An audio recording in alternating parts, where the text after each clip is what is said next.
মানুষকে খুশি রাখা এটা বড় কঠিন কাজ,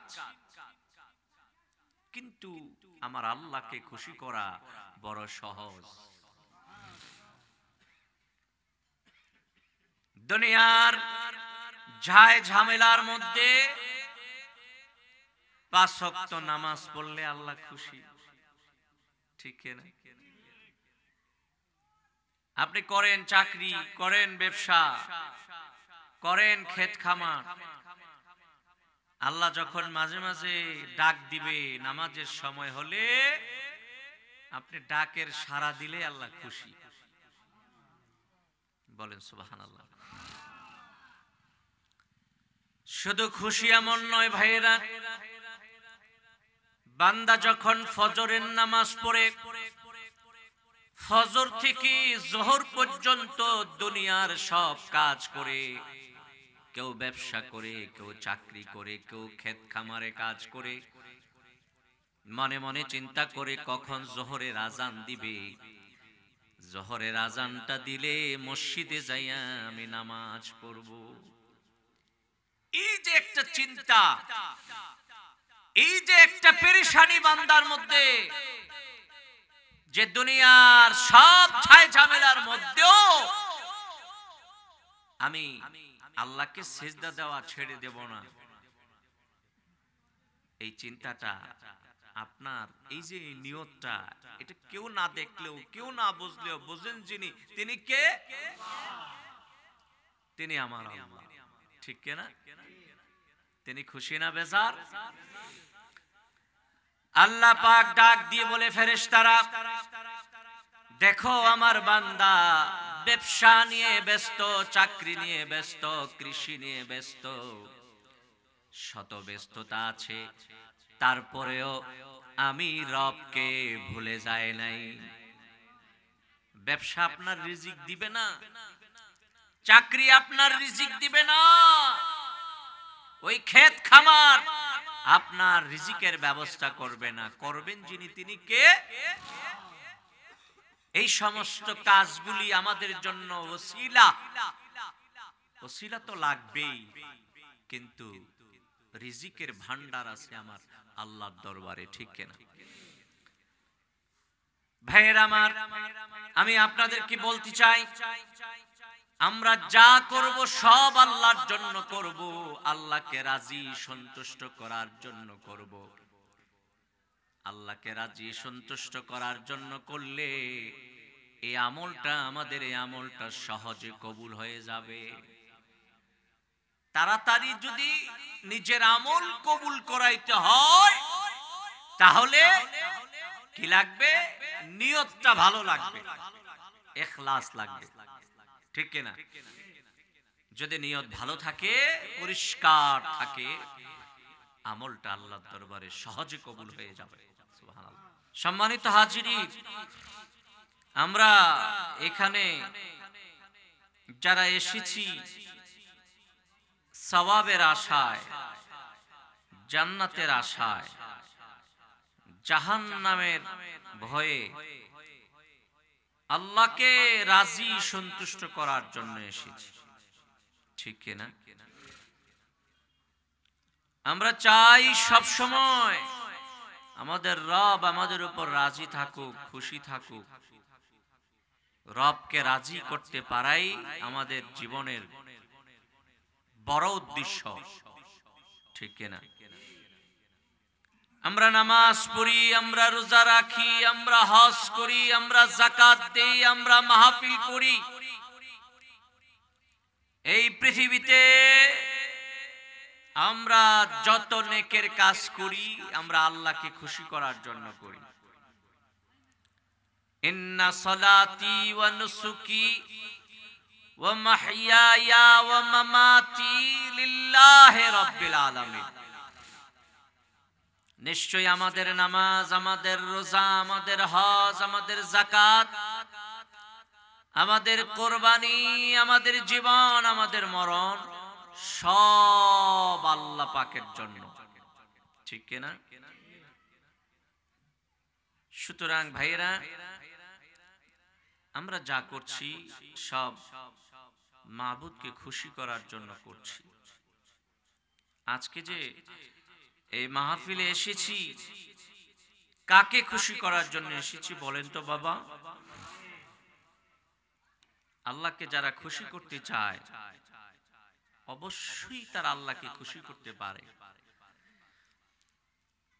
ভাইয়েরা আমার, খুব ভালো করে শোনেন, মানুষকে খুশি করা অনেক কঠিন, অনেক কঠিন। দুনিয়ার মানুষকে খুশি করা অনেক কঠিন, কিন্তু আমার আল্লাহকে খুশি করা অনেক সহজ। মানুষকে আপনি খুশি করার চেষ্টা করবেন, এই দিবেন সেই দিবেন, এটা দিবেন সেটা দিবেন, কখনো খুশি, কখনো বেজার, কখনো রাগ, পাইলে খুশি, না পাইলে বেজার। মানুষকে খুশি রাখা এটা বড় কঠিন কাজ, কিন্তু আমার আল্লাহকে খুশি করা বড় সহজ। দুনিয়ার ঝায় ঝামেলার মধ্যে 5 ওয়াক্ত নামাজ পড়লে আল্লাহ খুশি, ঠিক না? আপনি করেন চাকরি, করেন ব্যবসা, করেন ক্ষেত খামার, আল্লাহ যখন মাঝে মাঝে ডাক দিবে নামাজের সময় হলে, আপনি ডাকের সাড়া দিলে আল্লাহ খুশি। বলেন সুবহানাল্লাহ। শুধু খুশি এমন নয় ভাইয়েরা, বান্দা যখন ফজরের নামাজ পড়ে, ফজর থেকে জোহর পর্যন্ত দুনিয়ার সব কাজ করে, কেউ ব্যবসা করে, কেউ চাকরি করে, কেউ ক্ষেত খামারে কাজ করে, মনে মনে চিন্তা করে কখন জোহরের আজান দিবে, জোহরের আজানটা দিলে মসজিদে যাইয়া আমি নামাজ পড়ব। এই যে একটা চিন্তা, এই যে একটা পেরেশানি বান্দার মধ্যে, যে দুনিয়ার সব ঝাই ঝামেলার মধ্যেও আমি আল্লাহকে সিজদা দেওয়া ছেড়ে দেব না, এই চিন্তাটা আপনার, এই যে নিয়তটা, এটা কেউ না দেখলেও, কেউ না বুঝলেও বুঝেন যিনি, তিনি কে? তিনি আমার আল্লাহ, ঠিক না? তিনি খুশি না বেজার?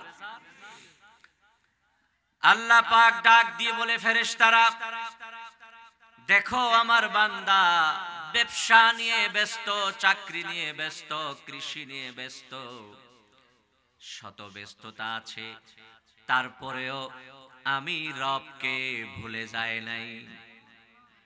ব্যবসা আপনার রিজিক দিবে না, চাকরি আপনার রিজিক দিবে না, ওই ক্ষেত খামার আপনার রিজিকের ব্যবস্থা করবে না, করবেন যিনি, তিনি কে? এই সমস্ত কাজগুলি আমাদের জন্য ওসিলা, ওসিলা তো লাগবেই, কিন্তু রিজিকের ভান্ডার আছে আমার আল্লাহর দরবারে, ঠিক না? ভাইয়ের আমার, আমি আপনাদেরকে বলতে চাই, আমরা যা করব সব আল্লাহর জন্য করব, আল্লাহকে রাজি সন্তুষ্ট করার জন্য করব। আল্লাহকে রাজি সন্তুষ্ট করার জন্য করলে এই আমলটা, আমাদের এই আমলটা সহজে কবুল হয়ে যাবে। তাড়াতাড়ি যদি নিজের আমল কবুল করাইতে হয়, তাহলে কি লাগবে? নিয়তটা ভালো লাগবে, ইখলাস লাগবে, ঠিক না? যদি নিয়ত ভালো থাকে, পরিষ্কার থাকে, আমলটা আল্লাহর দরবারে সহজে কবুল হয়ে যাবে। সুবহানাল্লাহ। সম্মানিত হাজিরিন, আমরা তো নেক কাজ থেকে পিছায়া থাকি, ভালো কাজ থেকে পিছনে থাকি। দেখেন আজকের একটা মাহফিল, বাজারে লোক আছে, দোকানে লোক আছে, ঘরে ঘরে লোক আছে, আছে না? এতদিন পরে, একটি বছর পরে একটা মাহফিলের ব্যবস্থা। আপনারা এলাকাবাসী, টাকা দেওয়া লাগে না, পয়সা দেওয়া লাগে না, শ্রম দেওয়া লাগে না, শুধু মাহফিলে এসে ওয়াজ শুনবেন, তাও পারেন না। এটা আমাদের জন্য একটা বদকিসমত ছাড়া আর কিছু না, ঠিক কিনা বলেন? সুতরাং আমার ভাইরা, এখনো যারা রাস্তাঘাটে দোকানে পাটে আছেন, তাদেরকে বলবো অল্প সময়ে মাহফিলে চলে আসে। এখানে আসলে সওয়াব আছে, এখানে আসলে গুনাহ মাফ হবে, ঠিক কিনা? বাজারে গুনাহ মাফ হইব, সওয়াব হইব? সেখানে গুনাহ হইতে পারে, সেখানে সওয়াবের কোনো আশা করা যায়? এখানে বসলে সওয়াব হবে, এখানে বসলে গুনাহ মাফ হবে, এখানে বসলে আল্লাহ রাজি হবে, ঠিক কিনা? আসুন সবাই বসুন। আল্লাহকে খুশি করতে চাইলে আজকে এই বেহেশতের বাগানে বসতে হবে, ঠিক কিনা বলেন? সম্মানিত হাজিরিন, আমি আপনাদের সামনে কোরআন থেকে একটু তেলাওয়াত করেছি। আল্লাহ পাক বলেন, রব্বি হাবলি মিনাস সালিহিন ফাবাশশারনাহু বিগুলামিন হালিম। আমি যেই কোরআনের অংশটা আপনাদের সামনে তেলাওয়াত করেছি, এটা একটা দোয়া, এটা একটা দোয়া। এই দোয়াটা ইব্রাহিম আলাইহিস সালাতু ওয়াস সালাম আল্লাহর দরবারে করেছিলেন। কে করছিলেন?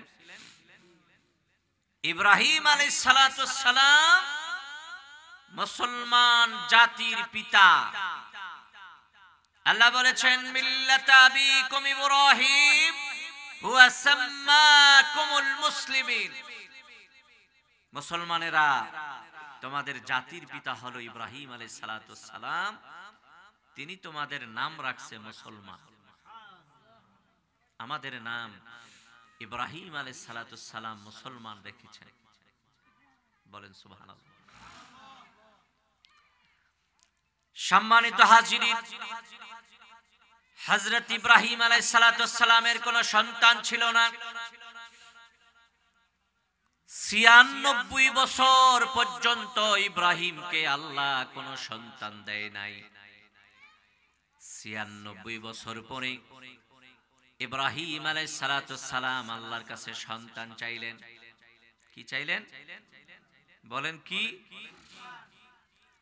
আমাদের যখন টাকার প্রয়োজন হয়, পয়সার প্রয়োজন হয়, আমাদের যখন বিভিন্ন জিনিসের প্রয়োজন হয়, আমরা আল্লাহর কাছে চাই, অনেক সময় বান্দার কাছেও চাই। কিন্তু সন্তান এমন একটা নেয়ামত, এই নেয়ামত শুধুমাত্র আল্লাহই দিতে পারে। টাকা পয়সা মা বাবার কাছে চাইলে দিতে পারবে, হ্যাঁ, বন্ধু বান্ধবের কাছে টাকা পয়সা স্বর্ণ অলংকার চাইলে দিতে পারবে, কিন্তু সন্তান দিতে পারবে কে? ইব্রাহিম আলাইহিস সালাতু ওয়াস সালাম আল্লাহকে ডাক দিয়ে বলেছেন, রব্বুল আলামিন, তুমি আমারে নেককার সন্তান দান করো, নেককার সন্তান দান করো। রব্বি হাবলি মিনাস সালিহিন। আমরাও তো আল্লাহর কাছে সন্তান চাই, তবে আমার ভাইয়েরা, আমাদেরকে ইব্রাহিম আলাইহিস সালাতু ওয়াস সালাম থেকে শিখে নিয়ে নেককার সন্তান চাইতে হবে, ঠিক কিনা? কুসন্তান হইয়া লাভ নাই। কুসন্তান বাবা মার নাক চুল কাটে, ঠিক কিনা? সুতরাং আমরা যখন রব্বুল আলামিনের কাছে সন্তান চাইব, ইব্রাহিমের মতো চাইব, আল্লাহ আমাদেরকে সুসন্তান দাও, ভালো সন্তান দাও, নেককার সন্তান দাও। যে আল্লাহ ইব্রাহিমকে বৃদ্ধ বয়সে সন্তান দিতে পারলেন, এই আল্লাহ এখনো আছে, এই আল্লাহ আমাদেরকে দিতে পারবেন, ঠিক কিনা? এটা একটা দোয়া। আল্লাহ তুমি আমাদের সন্তান দাও, এটা একটা দোয়া না? এই দোয়াটা আমাদেরকে ইব্রাহিম আলাইহিস সালাম শিখিয়ে দিয়েছেন। এই দোয়া পড়লে যার সন্তান নাই আল্লাহ তারে সন্তান দিব। বলেন সুবহানাল্লাহ। দোয়া শিখাইয়া দিলাম। আল্লাহর কাছে কেমনে সন্তান চাইবেন কোরআনে আল্লাহ শিখাইয়া দিছে। এতদিন হয়তো বা জানতেন না, আজকে জেনে নেন। এইভাবে দোয়া করলে আল্লাহ পাক সন্তান দিয়ে দিবে। ভাইয়ের আমার, দুনিয়াতে যাদের সন্তান নাই তাদের মতো দুঃখ বেদনা পৃথিবীতে এই দুনিয়াতে আর কারো নাই। টাকা নাই, পয়সা নাই, রিক্সা চালাইলে কিছু টাকা পাওয়া যায়, ভ্যান চালাইলে কিছু টাকা পাওয়া যায়। টাকা পয়সার অভাব বিভিন্ন ভাবে মানুষ পূরণ করে দিতে পারে, কিন্তু আমার ভাইয়েরা, যার কোনো সন্তান নাই তার এই অভাবটা দুনিয়ার কোনো মানুষ পূরণ করে দিতে পারে না। এই অভাবটা পূরণ করার মালিক একমাত্র কে? হযরতে জাকারিয়া আলাইহিস সালামের সন্তান ছিল না। আল্লাহকে বড় আবেগের সাথে আল্লাহকে বলেছেন, রব্বি লা তাজারনি ফারদান ওয়া আনতা খায়রুল ওয়ারিসিন। সুবহানাল্লাহ। হযরতে জাকারিয়া আলাইহিস সালাম আল্লাহকে বলেছিলেন, রব্বুল আলামিন 90 এর উপরে বয়স হয়ে গেছে, আমার তো কোনো সন্তান নাই। আমি এই দুনিয়া থেকে চলে গেলে আমার নাম লওয়ার মতো আমার নিশানাও থাকবে না। কে আমার নাম নিবে? তুমি আমারে একা ছাইরা দিলা দুনিয়ায়, আমাকে কোনো সন্তান দিলা না। এইভাবে চোখের পানি ফেলায়া যখন আল্লাহর দরবারে দোয়া করছেন জাকারিয়া আলাইহিস সালাম, আল্লাহ পাক তাকে একটি সন্তান দিয়েছেন, ইয়াহইয়া আলাইহিস সালাম। সুবহানাল্লাহ। বলবেন আমার ভাইয়েরা, ইব্রাহিমের দোয়াটা আল্লাহ কবুল করেছেন কিনা?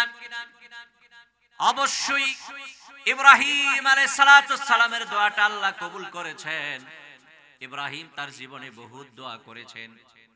কাবা ঘর নির্মাণ কইরা কাবা ঘরের জন্য দোয়া করেছেন, মক্কাতুল মুকাররমার জন্য দোয়া করেছেন, নিজের সন্তানদের জন্য দোয়া করেছেন। ইব্রাহিম আলাইহিস সালাম তার জীবনে অনেক দোয়া করছেন, অনেক দোয়া করছেন। সবগুলি দোয়া আল্লাহ পাক কোরআনে বয়ান করে দিয়েছেন। ইব্রাহিমের দোয়াগুলি আল্লাহর কাছে খুব পছন্দনীয় ছিল। এই কারণে আমাদের জন্য আল্লাহ এই দোয়াগুলি কোরআনে উঠাই দিয়েছেন। বলেন সুবহানাল্লাহ। ইব্রাহিম এই দোয়া করার পরে আল্লাহ পাক তাকে সন্তান দিলেন।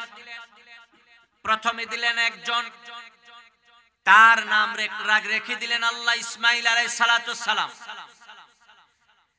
আল্লাহ পাক সাথে সাথেই বলছি, ফাবাশশারনাহু বিগুলামিন হালিম। হে দুনিয়ার মানুষেরা, ইব্রাহিম আলাইহিস সালাম আমার কাছে সন্তান চেয়েছে, আমি তাকে সুসংবাদ দিলাম এমন একজন সন্তানের, যেটা ভালো সন্তান। বলেন সুবহানাল্লাহ। শুধু আল্লাহ পাক একজন সন্তানই দেন নাই, ইব্রাহিমের এই চাওয়ার বিনিময়ে বদৌলতে আল্লাহ পাক ইব্রাহিমকে আরেকজন সন্তান দিয়েছেন। তার নাম আল্লাহ নিজেই রেখেছেন ইসহাক আলাইহিস সালাম। ইসমাঈল আর ইসহাক। সুবহানাল্লাহ। চাইছেন আল্লাহর কাছে, আল্লাহ খুশি হইয়া দুইজন সন্তান দিয়েছেন, একজন ইসমাঈল আর একজন ইসহাক আলাইহিস সালাম। ইসমাঈল আলাইহিস সালামের বংশে আল্লাহ পাক শুধুমাত্র একজন নবী প্রেরণ করেছেন, একজন নবী প্রেরণ করেছেন। তিনি আর কেউ না, তিনি আমার আপনার নবী মুহাম্মাদুর রাসূলুল্লাহ সাল্লাল্লাহু আলাইহি ওয়াসাল্লাম। ইসমাঈল আলাইহিস সালামের ওরসে বংশে তার আওলাদের মধ্যে আমাদের দয়াল নবী এসেছেন। বলেন সুবহানাল্লাহ।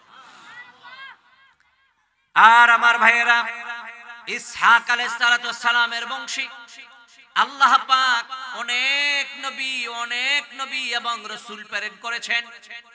ইসহাক আলাইহিস সালামের ছেলের নাম ছিল ইয়াকুব আলাইহিস সালাম। ইয়াকুব আলাইহিস সালামের ছেলের নাম ছিল ইউসুফ আলাইহিস সালাম। ওই ইউসুফের বংশে, তার ভাইদের বংশে আল্লাহ পাক ৭০,০০০ নবী এবং রাসূল প্রেরণ করেছে। দেখেন, ইব্রাহিম আলাইহিস সালাম সন্তান চাইছে আল্লাহর কাছে, আল্লাহ এমন সন্তান দিলেন দুইজন, যাদের বংশে নবী এসেছে, রাসূল এসেছে। এবার সন্তান কত বাইরে গেছে। হ্যাঁ, আমাদের মুসলমানদের জাতির পিতাই আল্লাহ পাক ইব্রাহিমকে বানিয়ে দিয়েছেন। বলেন সুবহানাল্লাহ। সম্মানিত হাজিরিন, সম্মানিত মুসলমান ভাইয়েরা, এই কারণে আপনাদেরকে বলে যাব, যখন কোনো কিছুর প্রয়োজন হবে চাইবেন আল্লাহর কাছে। হ্যাঁ, আপনি প্রয়োজন মতো বান্দার কাছে চান, বান্দার কাছে চাওয়া এটা আপনার ফরমালিটি, কিন্তু প্রকৃতপক্ষে আল্লাহর কাছে চাইবেন। আপনি অসুস্থ হলে আল্লাহকে বলবেন, আল্লাহ আমি অসুস্থ, আমাকে সুস্থ করে দাও।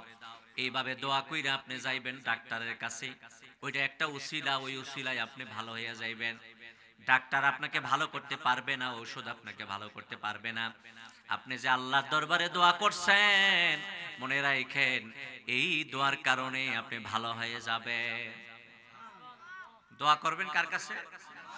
জায়গায় জায়গায় আল্লাহ আমাদেরকে দোয়া শিক্ষা দিছে না? আমরা গুনাহগার, আমাদের অনেক গুনাহ আছে, এই কারণে আল্লাহ পাক গুনাহ মাফের দোয়া কোরআনের মধ্যে আমাদেরকে শিক্ষা দিয়েছেন। আল্লাহ পাক বলেন, বান্দারা তোমরা বলো, হে আমার বান্দারা তোমরা আমার কাছে বলো, গুনাহ মাফ চাও, আমার কাছে আদমের মতো গুনাহ মাফ চাও। আদম আলাইহিস সালাম একটা ভুল করছিলেন, এই ভুলের কারণে ৩৫০ বছর কান্দার পরে আদম আলাইহিস সালাম আল্লাহর কাছে কি বলছে? রব্বানা যালামনা আনফুসানা ওয়া ইল্লাম তাগফির লানা ওয়া তারহামনা লানাকুনান্না মিনাল খাসিরিন। আদম আলাইহিস সালাম আল্লাহর কাছে বলেছেন, আল্লাহ আমি জুলুম করেছি, আমার নফসের উপর আমি জুলুম করেছি, তুমি যদি দয়া না করো, তুমি যদি মাফ না করো, তাহলে আমি বরবাদ হয়ে যাব, আমি শেষ হয়ে যাব। এইভাবে আদম দোয়া করার পরে নবীর উসিলা দিয়া, নবী পাক সাল্লাল্লাহু আলাইহি সাল্লামের উসিলায় আদম আলাইহিস সালাম যখন দোয়া করছে, আল্লাহ পাক আদমের ভুলটা মার্জনা করে দিয়েছেন। বলেন সুবহানাল্লাহ। ভাইয়েরা আমার, দুনিয়া আখিরাত উভয় জাহানের শান্তি আমাদের লাগে, এই কারণে আল্লাহর কাছে শান্তি চাইবেন। শান্তি, কারণ শান্তি ছাড়া একটা মানুষ দুনিয়ায় বসবাস করতে পারবে না। শান্তি আমাদের লাগবেই। যার টাকা আছে তারও শান্তি লাগে, যার টাকা নাই তারও শান্তি লাগে। কোটি কোটি টাকার মালিক যিনি, তারও শান্তি লাগে, যে রিকশা চালায় তারও শান্তি লাগে, সবার জন্য শান্তি লাগে। এই কারণে আল্লাহর কাছে শান্তি চাইবেন। দুনিয়ার ভালো, আখিরাতের ভালো, এটা আল্লাহর কাছে চাইবেন। আল্লাহ শিক্ষা দিয়েছেন। আল্লাহ বলেছেন, বান্দা তুমি আমার কাছে দোয়া করো, রব্বানা আতিনা ফিদ দুনিয়া হাসানা ওয়া ফিল আখিরাতি হাসানা ওয়া কিনা আযাবান নার। হে আমার রব, দুনিয়ার শান্তি, আখিরাতের শান্তি, দুনিয়ার ভালো, আখিরাতের ভালো তুমি আমাকে নসিব করো। এইভাবে দোয়া করলে অবশ্যই আপনি শান্তি পাবেন।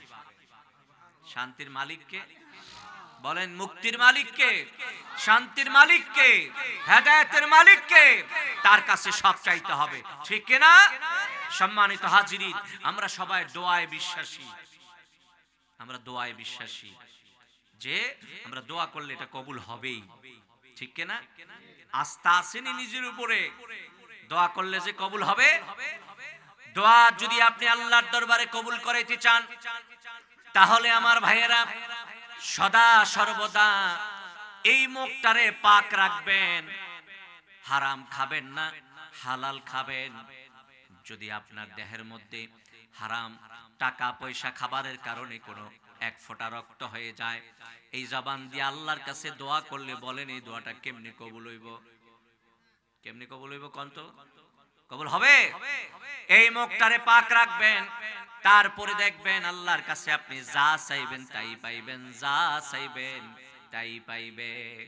আল্লাহ রাসূল বলেছেন, ওয়া ইন্না মিন ইবাদিল্লাহি লাউ আকসামা আলাল্লাহি লাআবাররাহু। আমার বান্দাদের মধ্যে এমন কিছু বান্দা আছে তারা আল্লাহর কাছে যা চায় তাই পায়। আল্লাহর কাছে শপথ করে জোর কইরা কোনো কথা কইলে আল্লাহ কথাটা রাখে। সুবহানাল্লাহ।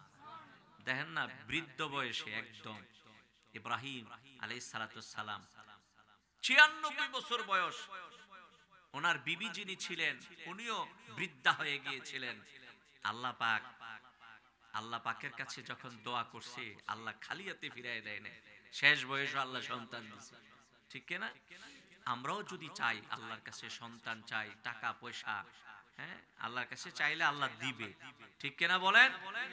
তবে চাইবো কেমনে এটা বুঝতে হবে, নিয়ম মতো চাইতে হবে, হালাল খাইয়া চাইতে হবে। ঠিক কিনা? আল্লাহ যেন আমাদের সবাইকে কবুল করে, মঞ্জুর করে। বলেন আমিন, বলেন আল্লাহুম্মা আমিন।